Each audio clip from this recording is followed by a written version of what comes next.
If you need to rest your wrists at any point, then feel free to do so. Keep reaching the crown of the head forward. Think of the curvature of the back of the neck.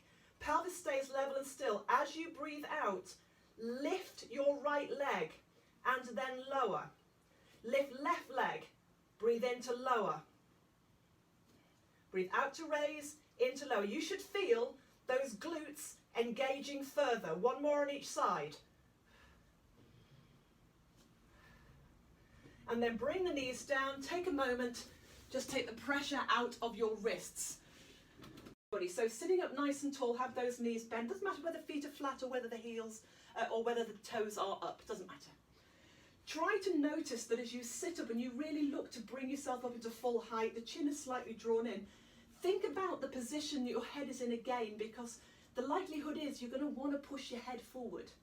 So chin draws in, crown of the head lifts, hands lightly behind the back of the thigh, and just hinge back.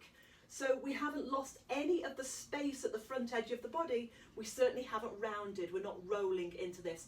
We're just holding a little incline. And again, just notice that your head hasn't come heavily forward as you've done that. Okay, hinge back a little further until you can take your feet off the floor. It's a lot of work into the hip flexors now. Are you now gripping onto your thighs, or can you hold it there with a very light touch?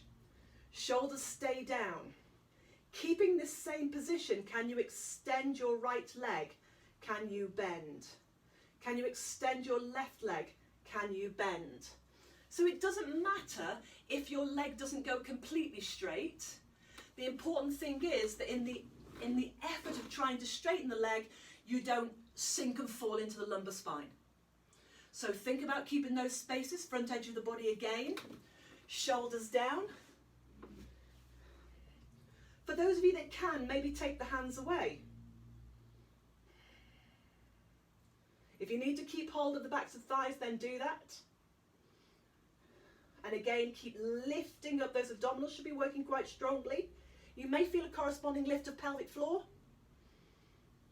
If you need to take a breather at any time, then have one. Are you able, without falling into the low back, to extend both legs as you breathe out, bend as you breathe in? Can you do both? Can you feel it in your thighs yet? Yes.